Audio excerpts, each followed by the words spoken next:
Test 2. You will hear a number of different recordings, and you will have to answer questions on what you hear. There will be time for you to read the instructions and questions, and you will have a chance to check your work. All the recordings will be played once only. The test is in 4 sections. At the end of the test, you will be given 10 minutes to transfer your answers to an answer sheet. Now turn to Section 1. Section 1. You will hear a conversation between a travel agent and a woman who wants to go to Australia with her husband on holiday. First, you have some time to look at questions 1 to 3.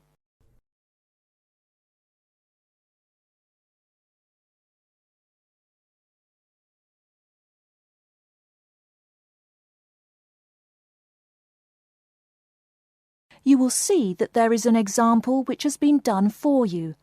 On this occasion only, the conversation relating to this will be played first. Good morning. I've been looking at your holidays to Australia in your brochure.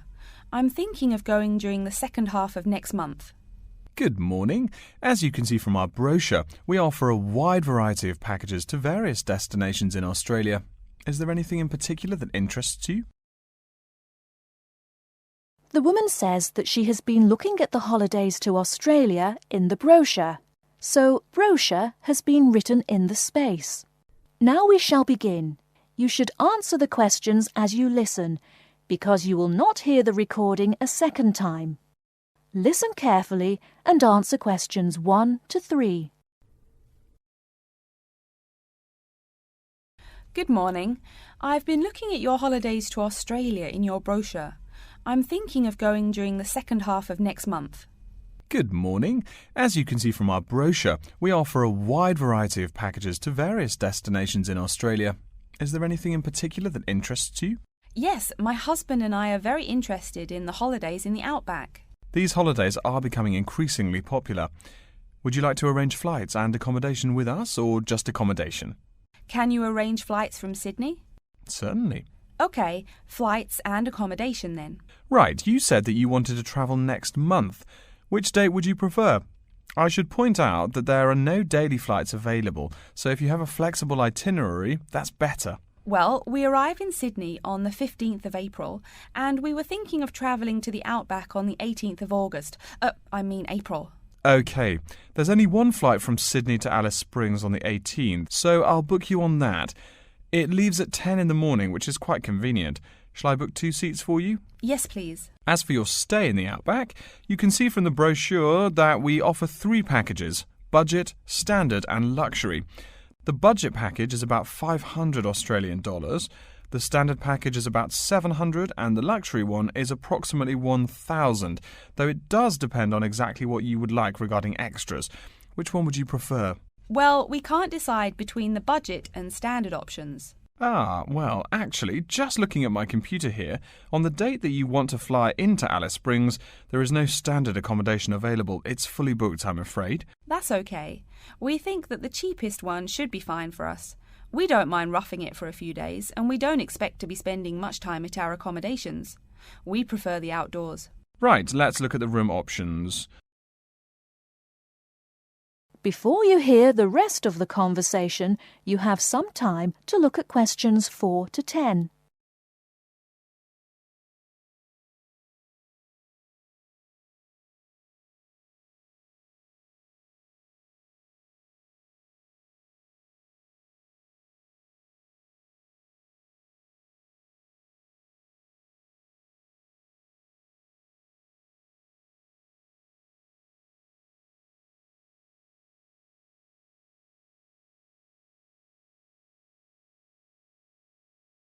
Now listen and answer questions 4 to 10.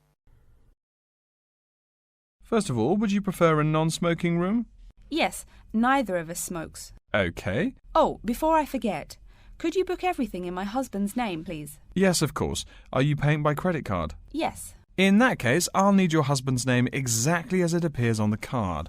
Of course, it's John A. Smythe. That's Smythe with a Y. John. Middle initial A, Surname Smythe. S-M-Y-T-H. Is that correct? Correct. Thank you. I'll just check the price. The room will cost $100 a night plus $10 tax, so $110 per night in total. Is that okay? Yes, that's fine. Book us for 3 nights, please. Most of the guests like to participate in some special activities and trips while they are staying in the outback. Is there anything that interests you and your husband? Yes, there are several things we'd like to see and do. We'd definitely like to visit the cultural centre. Yes, that's very popular. It's within walking distance of the accommodation and it's free. It's also a great place to pick up souvenirs of your trip. We were thinking about visiting one of the nearby farms. There are 2 farms nearby, a sheep farm and a kangaroo farm. There is also an opportunity to ride camels in the desert. Have you ridden a camel before? No, but it sounds like fun. Could you give me some more details about the kangaroo farm and the camel ride? Certainly. The kangaroo farm includes information on how the animals are raised, whilst the camel ride provides information on desert flora and fauna. Which would you prefer? You can arrange to see the kangaroos in the wild if you like, rather than on a farm. That sounds perfect. OK, we'll go on the camel ride and see the kangaroos in their natural habitat. OK, I'll arrange that for you. I forgot to mention that the journey also includes a stop at a place of Aboriginal artwork. It's a place well known for its stone carvings of animals and mythical creatures. That sounds great. Are the carvings in the desert?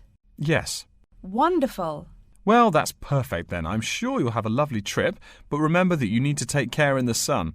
Yes, we're really looking forward to our trip. We really want to try to experience the dream time under the stars. Of course. That's what a trip to the outback is really all about. Yes. Now, how about the cost? That is the end of section 1. You now have half a minute to check your answers.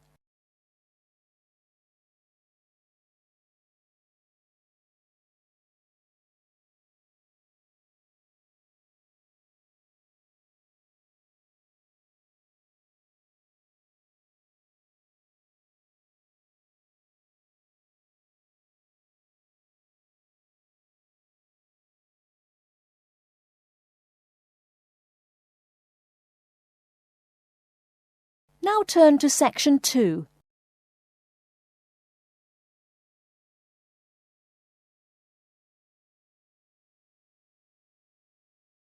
Section 2. You'll hear an announcement which is looking for some volunteers. First, you have some time to look at questions 11 to 15.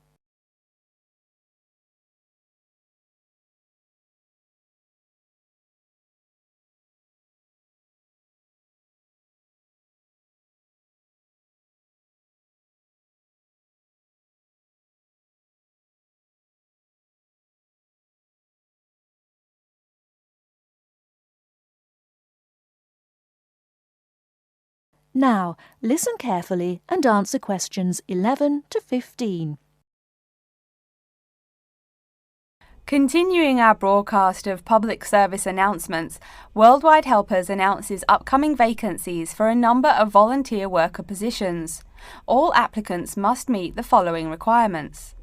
First of all, applicants must be over 18 years of age. The company apologises, but there can be no exceptions to this rule. Second, persons interested in these positions may not have police records. Minor traffic offences like a parking ticket are, of course, no problem. But, and I quote, past and present drug users and sex offenders need not apply. The employer will, of course, check with the police to verify your clean record. In addition, applicants must supply references from past or present employers or teachers along with their recent CV. These references must testify as to the applicant's work habits and/or character. Remember, these are references from employers or teachers. A note from your dear old mum won't do. Worldwide Helpers assures me that they will contact these references to confirm they are genuine. Although all positions are volunteer, the employer will reimburse some of your expenses. For example, they will pay for transportation to and from the job site. Aside from that, the cost of phone calls is covered. Before you hear the rest of the talk, you have some time to look at questions 16 to 20.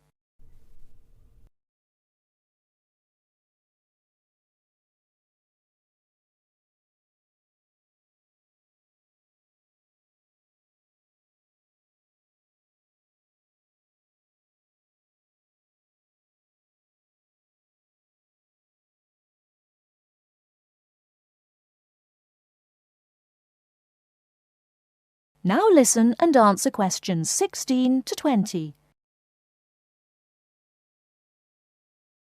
As for the positions themselves, there are 3 types. The first involves assisting persons confined to wheelchairs. For this position, volunteers must be physically fit and in excellent health. They must be able to lift at least 150 pounds. They should also have a current first aid certificate from the Red Cross. But the most important requirement is that the volunteer must have his own car. On Tuesday afternoons, the volunteers take their clients to various scenic spots around the city to experience and enjoy nature. If you don't drive, but you'd still like to get involved, the centre has a number of openings for people to read to the blind. Readers must, of course, read English clearly. Persons with no foreign accent are preferred. For these positions, you must be available on Monday mornings. Oh, wait, I see a note here. There is one opening for someone who can read Urdu. Apparently, there is a Pakistani blind person who'd like to hear his or her native language. But the other positions are all in English. And finally, there are a limited number of volunteers needed to care for disabled children. I'm sorry, but the information I've been given does not say how many children or what disabilities they have. In any case, you are needed to care for the children for 1 week in August. Apparently, this will be at the close of the summer holiday. I would guess this involves helping them with the routine chores of daily life. Again, volunteers for this position must know basic first aid, be in good health, and be able to lift up to 75 pounds. All applications for this position have to be submitted no later than Monday, August 8th. Applications may be made either by regular postal service, the snail mail, or by email.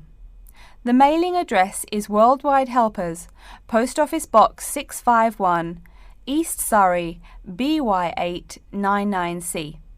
Please write "Attention Mary Smith" on the envelope. Or you can send email to acrawfor@worldwidehelpers.org. That's acrawfor@worldwidehelpers.org. So get out there and do something good. Okay. Our next announcement is looking for someone to facilitate tiger breeding at the London Zoo. And get this, it's a strictly volunteer position. That means you don't get paid. Oh my God. I'm sorry, ladies and gentlemen, but I just have to laugh. That is the end of section 2. You now have half a minute to check your answers.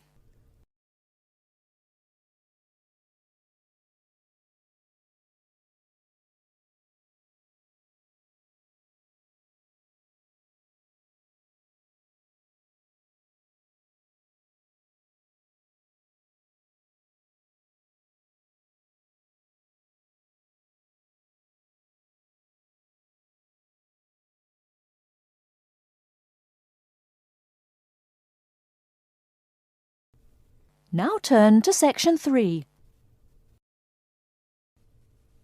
Section 3. You will hear a student called Pete talking to his classmate Dave about the presentation that he will give on environmental science. First, you have some time to look at questions 21 to 25.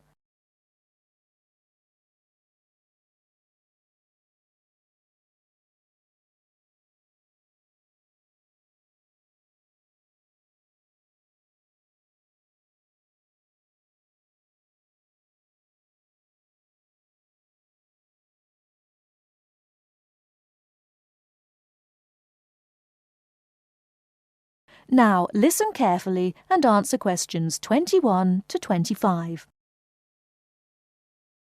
Are you just leaving the library now?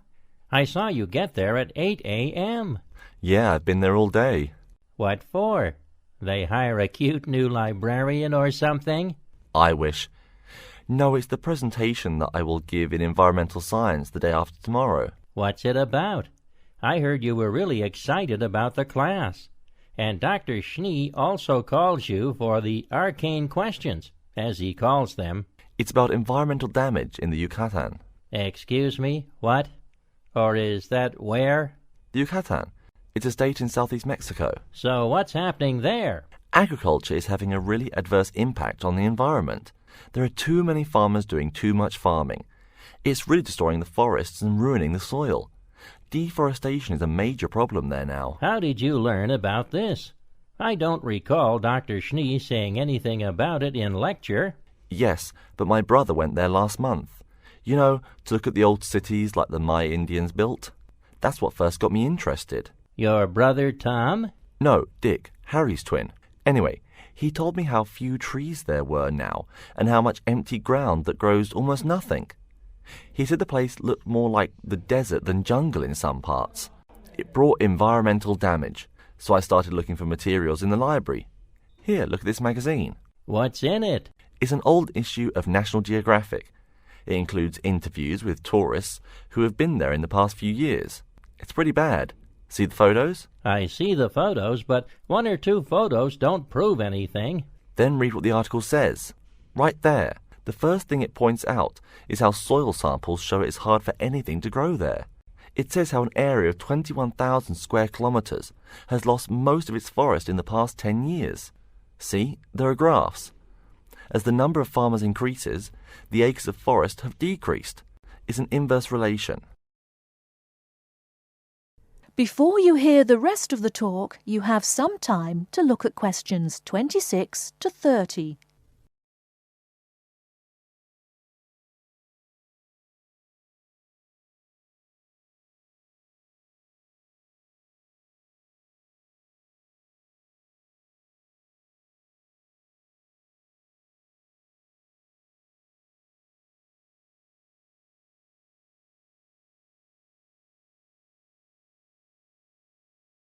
Now listen and answer questions 26 to 30. So, how big is that state? I'm sorry, but I've never really learned the metric system. It's bigger than the state of Massachusetts. That's shocking.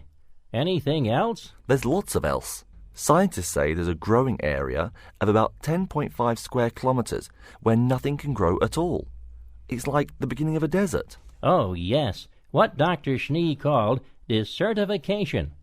But why can't anything grow there? I've never really studied soil chemistry. I'm just starting to look into that subject, but my sister Marie is a geologist, and she says the problem is that the soil has too much saline, with no plants helping to adjust the chemistry. Apparently, that's a common problem with soil types throughout the areas with rainforest. Once you lose the plant cover, it's difficult to bring it back.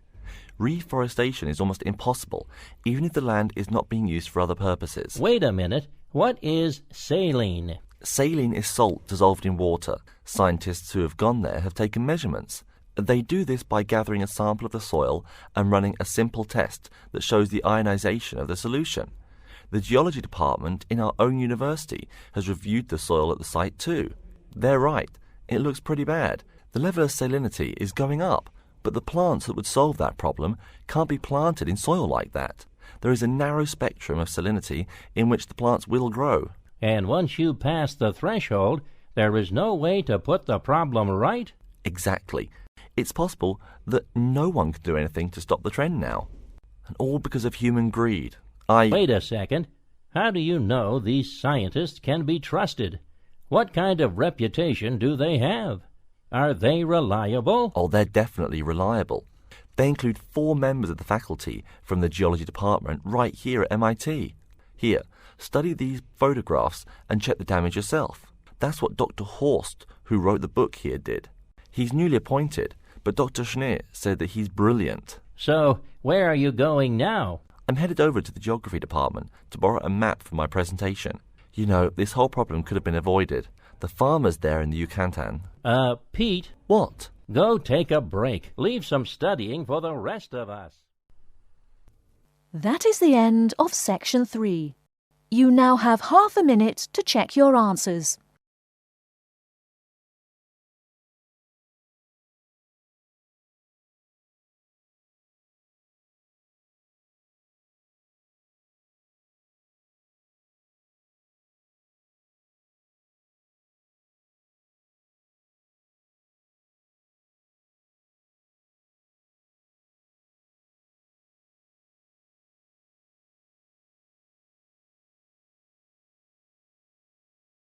Now turn to section 4. Section 4. You will hear a lecture's introduction to Insect Biology 101. First, you have some time to look at questions 31 to 40.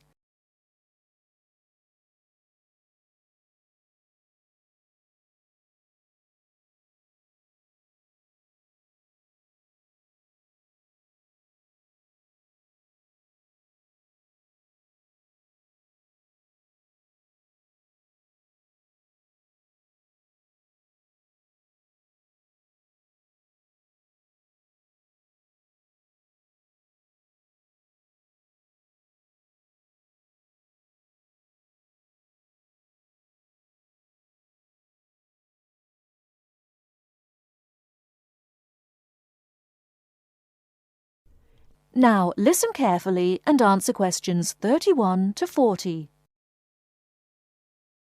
Good afternoon and welcome to Insect Biology 101.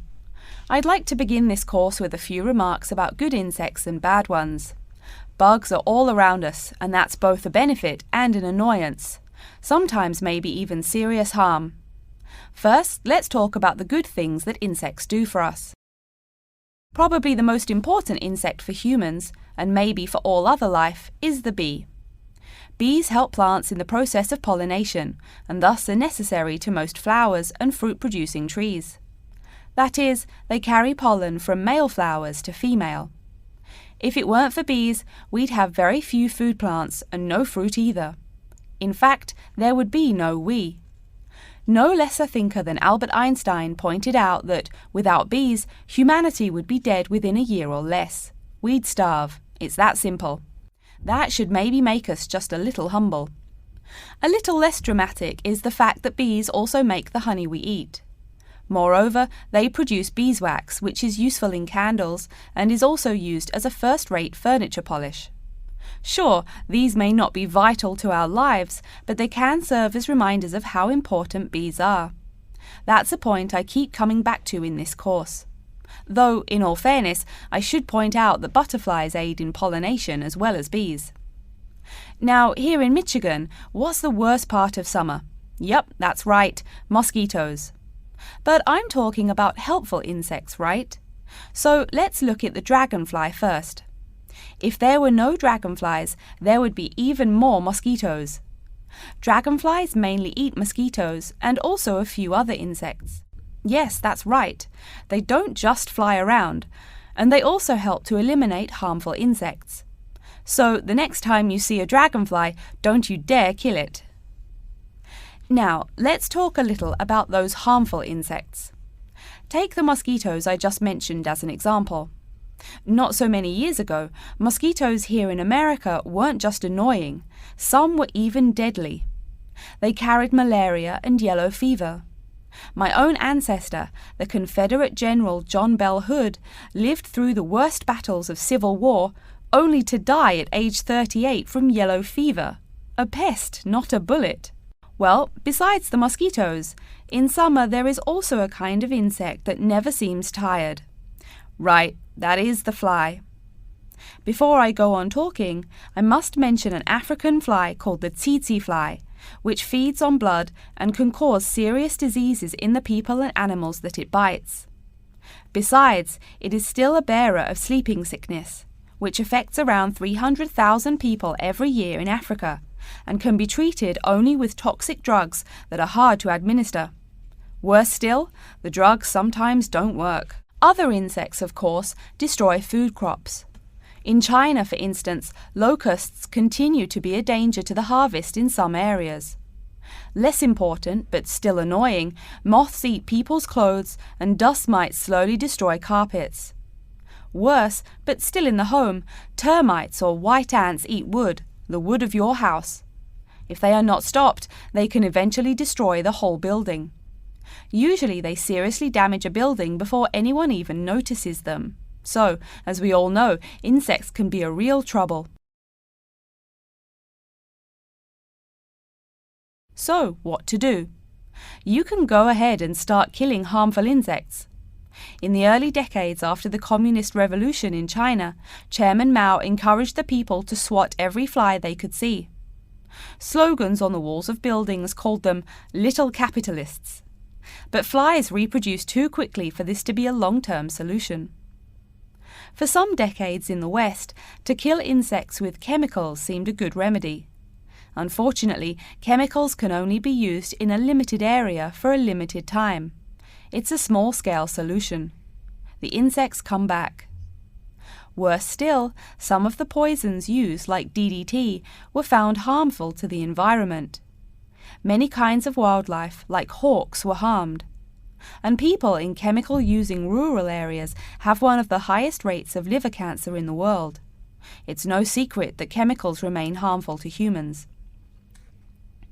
Like all species, insects adapt to their changing environments at an amazing rate.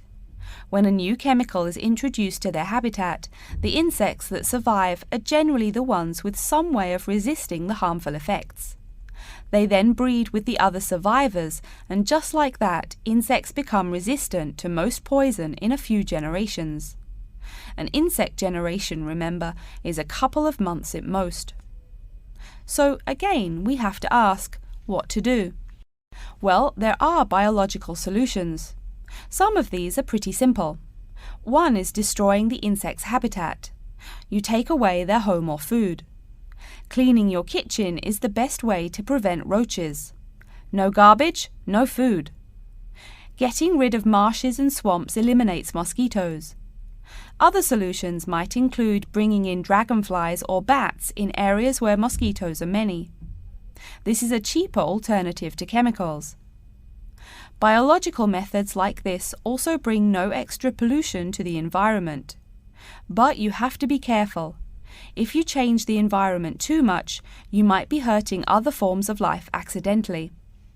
One recent method of controlling insect populations involves interrupting their breeding cycle. What does that mean? It means birth control for bugs. Insects are provided with food that makes them unable to reproduce. Since they can't have babies, the population disappears, or nearly so. And since no young are born, resistance is not a problem, with no young insects developing increased resistance. Interrupt the life cycle, eliminate the bug. It's clear that we must have an understanding of the life cycle of the insect. At least, that's the plan. We'll go into more detail as the course goes along. Now, I will stop here to see whether you have any questions or not. That is the end of section 4.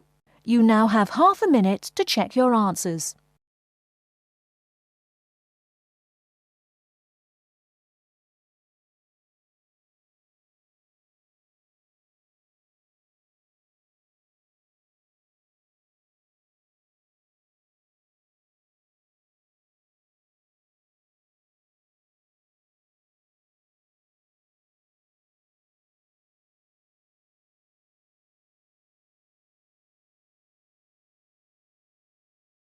That is the end of the listening test. In the IELTS test, you will now have 10 minutes to transfer your answers to an answer sheet.